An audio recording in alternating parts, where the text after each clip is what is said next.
So, Ben Furman, welcome back. Thank you. It's nice to be in Romania. Yeah, second time this year. I'm very glad that you are here now. And for today we had a very, very interesting method and a very interesting theme. We are talking about trauma. Trauma, yeah, that was the topic for today. Solution-focused approach to trauma, to stress, to difficult life experiences. Yeah. And for this interview I was thinking about your past. And I want to ask you, you are also a medicine doctor, and how did you choose solution-focused therapy? There are a lot of therapies. That's a lovely question. I will talk for 1 hour now. Okay. You know, when I decided to specialize in psychiatry in my country, it was many years ago. So the dominant belief system, the dominant psychological idea was psychoanalysis. Mm-hmm. And they wanted the children to go to their own therapy, they wanted mother to go to her own therapy, father to his own therapy. Patients went to therapy for many years. And I knew this is not going to work if people have so many problems that they have. We need to look for some more simple, brief, effective methods. And I didn't know which way to go, but I heard about family therapy. Mm-hmm. And family therapy was a brief therapy model because you meet with the whole family, you give homework assignments, the family solves the problem at home, not in the office with the therapist. And I liked that very much, and I started to meet families, and I had to have many chairs because normally you only have one chair for the patient. I became a family-oriented psychiatrist. I was not the only one. In my clinic there were others. There were doctors, there were psychologists who were also interested in family therapy. And when you work with family therapy for a little while, there are also different schools in family. There are schools everywhere. So then we learned, I was interested in a school of family therapy that was also called brief therapy. Brief family therapy. I like that very much. It was, the idea was that we don't look so much in the past, we look more in the future. We sit together, we have brainstorming. What do you think could be helpful? What do you think could be helpful? Oh, that's a wonderful idea. What you have your father is really clever. What do you think? He has good ideas. We try to make like a very nice meeting with the whole family. And sometimes we have friends. So there could be a lady with her best friend. There could be some teenagers with 3 of their best friends and no family at all. Okay. So it was very different. And we started to enjoy our work so much. We had so much fun. We laughing with the families, with the people. And there was no going back to this serious type of therapy where you sit like this all the time. And then we learned about solution focus, which was similar. Yeah. But it was even more positive. So that's how I started to like it. And then I thought, this is such a nice method, it's very safe. You cannot make people more sick with this approach. Yeah.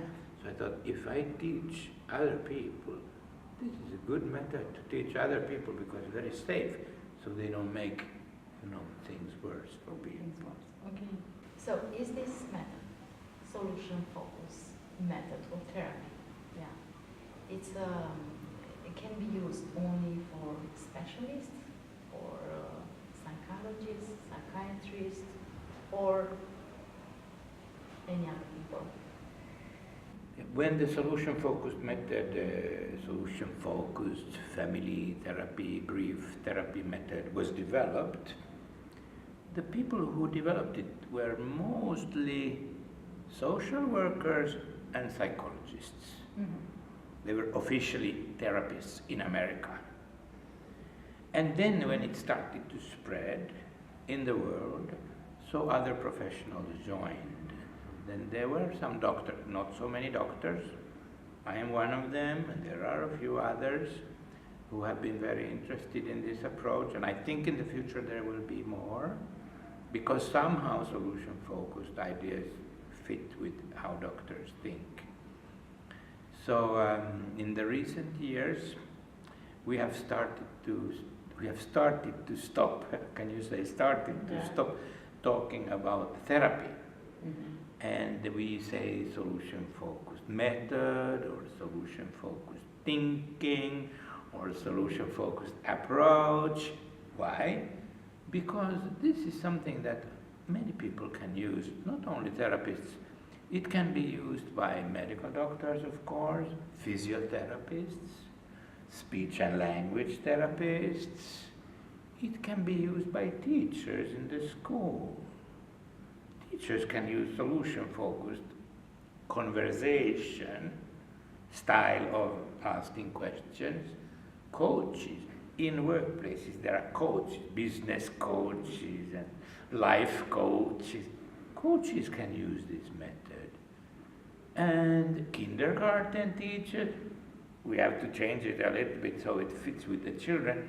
But the philosophy, even parents, even a parent can use solution-focused ideas with your own children. And it has already happened that people say, I learned to speak with my child in a solution-focused way, and now I'm also talking with my husband in the same way, and we are better relationship. So you can think of solution-focused as a therapy method, which it was originally, but then it started to spread. It's also used in sports coaching. So there are many applications today for solution-focused work. So my last question, just that we understood a lot about this approach, but tell me just 2 or 3 things that are distinguished for solution-focused orientation from others. That's a very interesting question. When we compare different schools of psychology with each other, they have also similarities. So solution-focused therapy has many similarities with some schools, some other schools of therapy, but you are right, it also has some differences. And I think one of the key differences is the basic philosophy. Because the basic philosophy of solution-focused therapy comes from Milton Erickson. And Milton Erickson was a hypnosis doctor in America. He died in 1980, was born in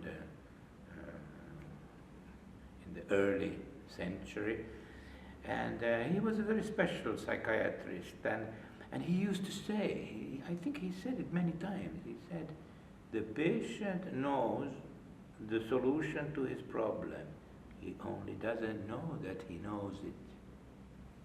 So this became like a philosophical statement, that you start to believe that people, your client knows how to solve the problem.